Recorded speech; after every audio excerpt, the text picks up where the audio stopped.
Hello and welcome back to another Round Gamer video. We finally have the Infiltrator relic, the 5-star Infiltrator relic, now available in a regular event, beat at 30,000 souls. So welcome to this review of Bast, Sobek and Anubis, your weekly rundown, detailed rundown for the Titans in the week. Apart from going through the actual skills of the Titan in depth, I'm also going to talk about some other stuff that is in the blog, specifically the 1.291.1 news, as well as uh, the Totec event that's also coming next week as well. So a lot of interesting stuff. Hope you'll stick around. So here we start off with Bast. She is the Void Infiltrator, the 4-star Infiltrator, and probably as terms of a Titan goes, she's got everything that you would want from an Infiltrator. Not only does she have X damage and X AP, but also has tier 3 critical. Also comes in with 40% all elemental resist and 30% range resist. So that's really good.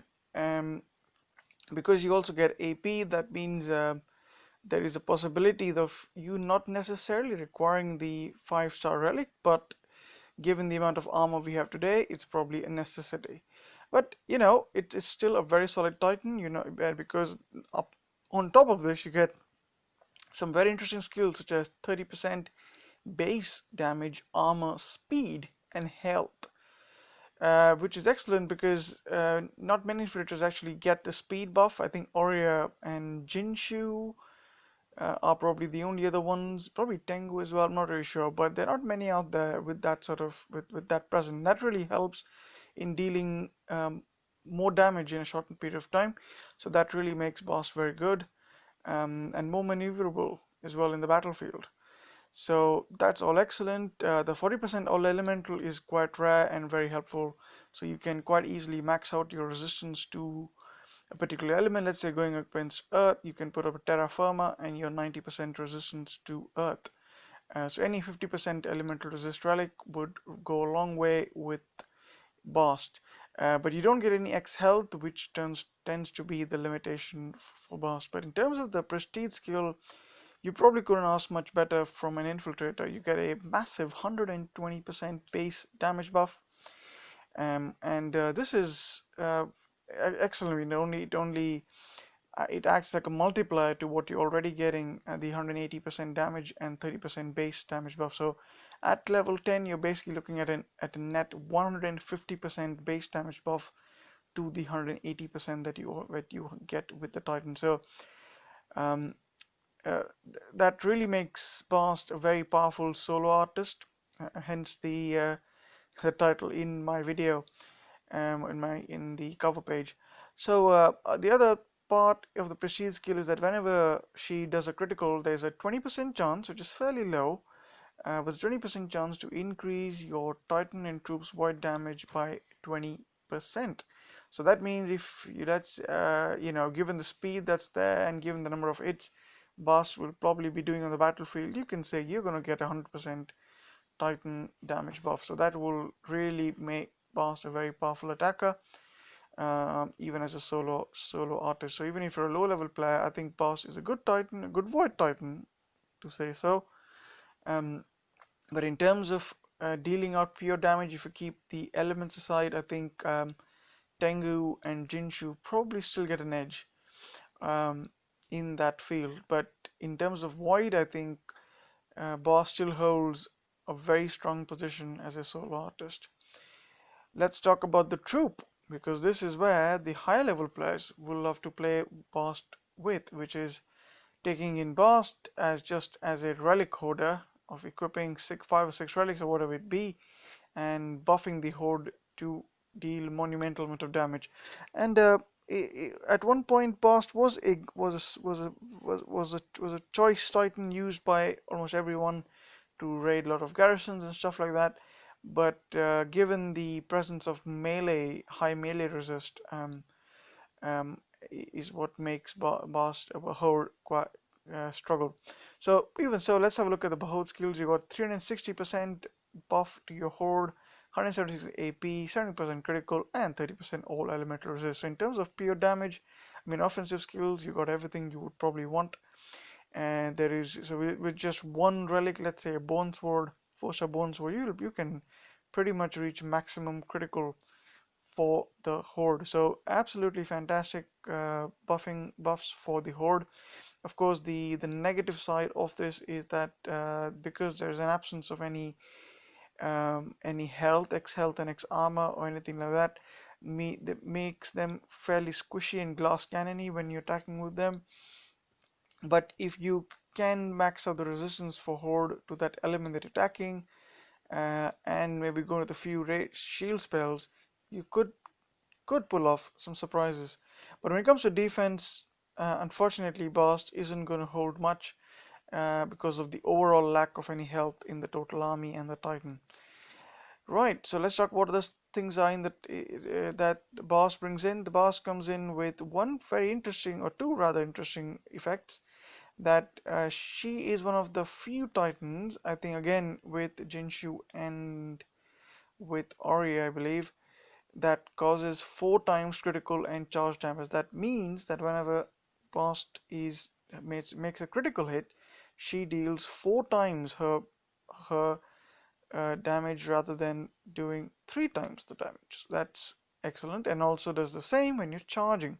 So the charge damage also has a 4x multiplier. So it's a good idea then if you're using Bast to keep Bast moving around, trying to do as many critical hits, and most of all to get that 44% crit that you see on Bast, so that it produces a build where you have a near 100% crit on Bast, so that you can make the most of the damage buff.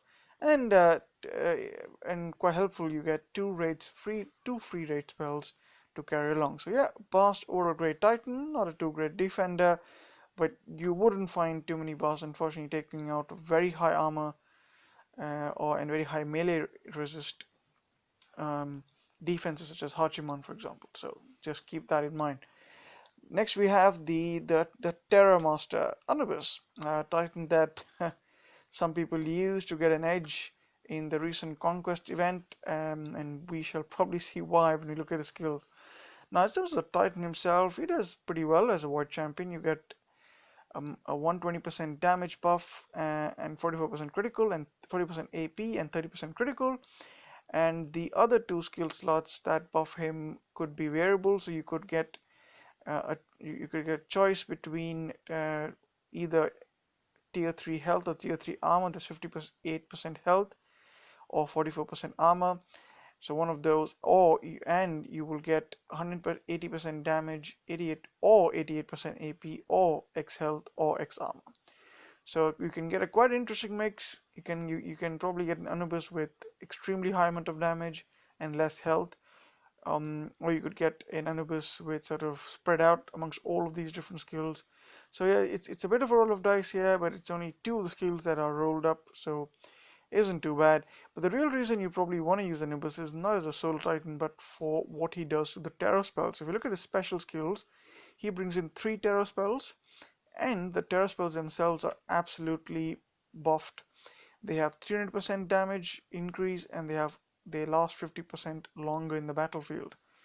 And the terror damage is especially great. And now, when you couple that with his prestige skill, you can probably understand why he did so well in the conquest.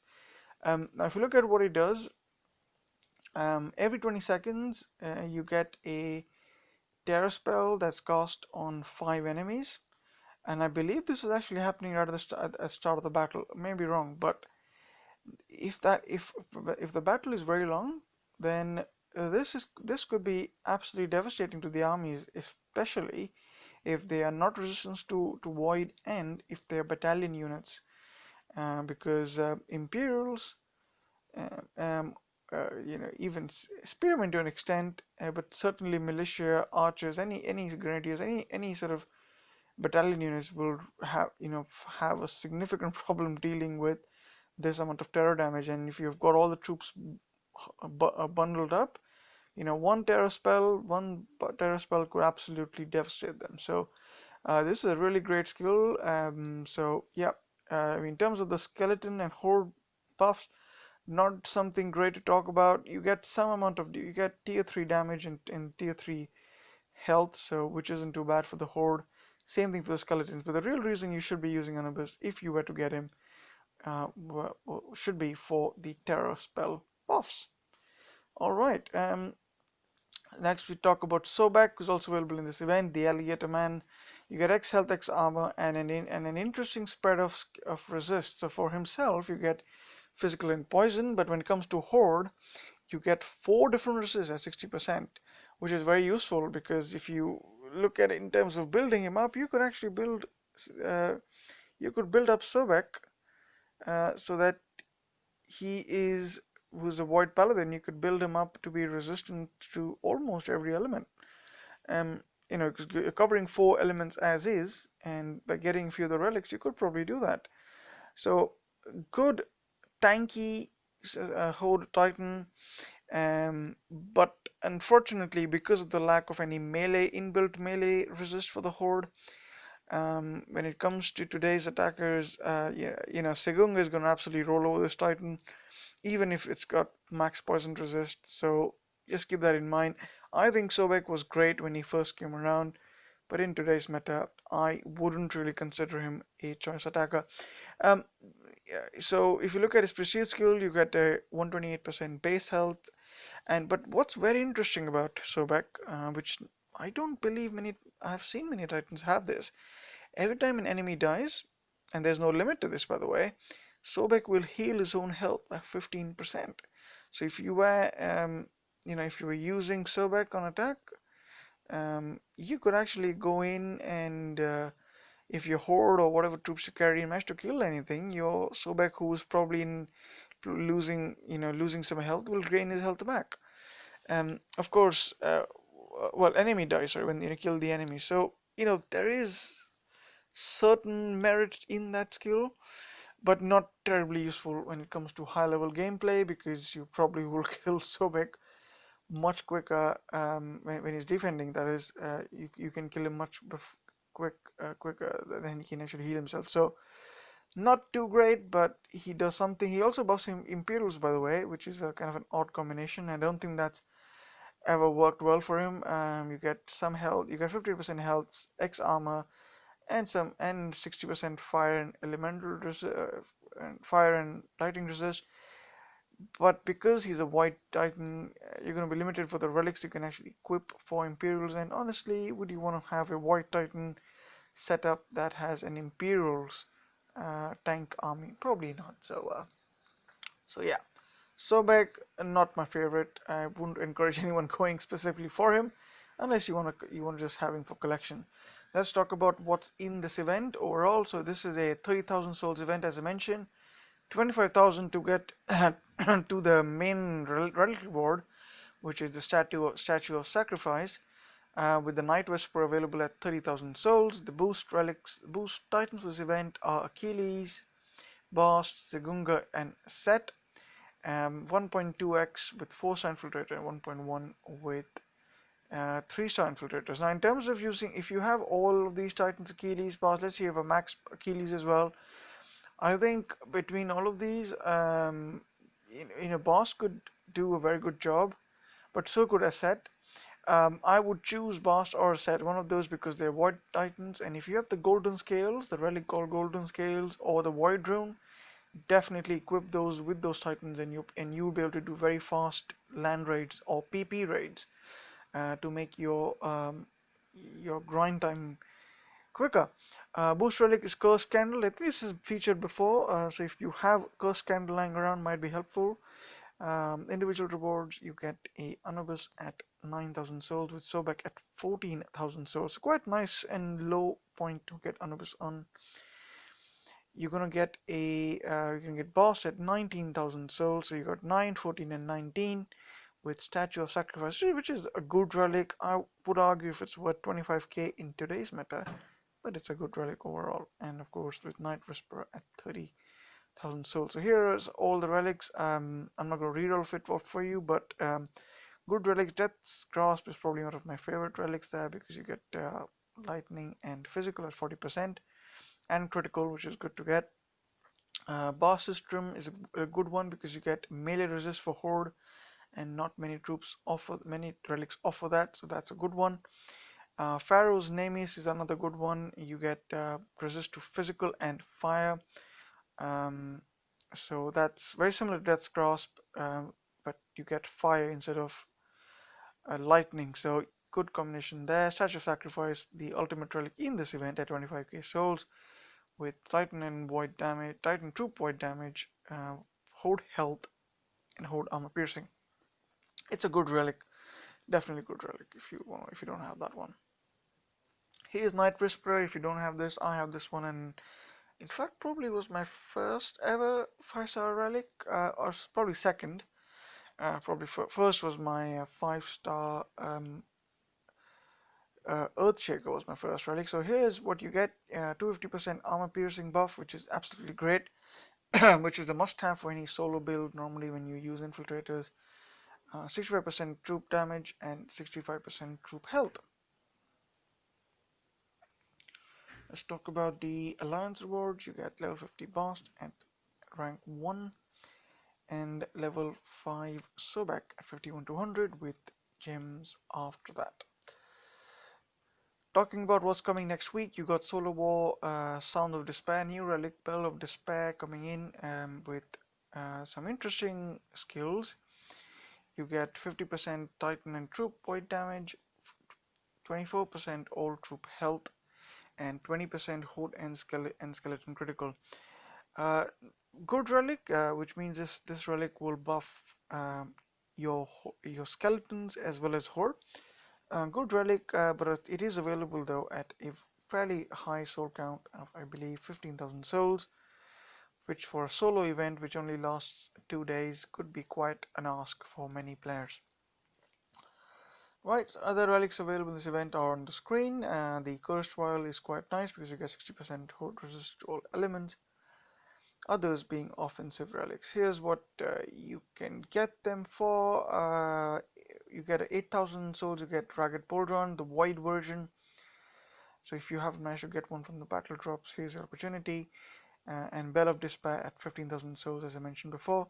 Chosen Titans will be 1.2 for any 4-star Void Titan, so you can actually use your Bast if you don't have that and grind out this event, though it is going to be very hard to pull off quick raids with this. Rewards there, you can get 7,000 Divine Gems, although if you're new to the game, remember getting that is a significant investment, either for, well, definitely not doable by time to get rank 1, but you'll have to spend a fair bit of cash to do that. So otherwise, if you're like me, you probably land up on the gems category, 3,000 to 1,000 gems, something like that. Alright, let's do, last but not least, let's talk about the 1.10 update news. Some of us, like myself, haven't gotten the 1.10 update and we're wondering what's happening. And here's the devs clarifying that they faced a problem because of which they uh, were unable to roll it out completely. So they say they'll have a new version out by early next week. So unfortunately, we all have, those of us that don't have the update will not have this available to us further on. A couple of tips by the devs that if you have that basically don't try and force the update, don't try and install it from third-party apps, and just be patient. And unfortunately, if you've already downloaded it and you're facing problems, you're getting a screen saying that you can't log in unless you update. Unfortunately, they say you just have to wait till next week. So that's kind of a bummer. That means you will probably miss out on this event.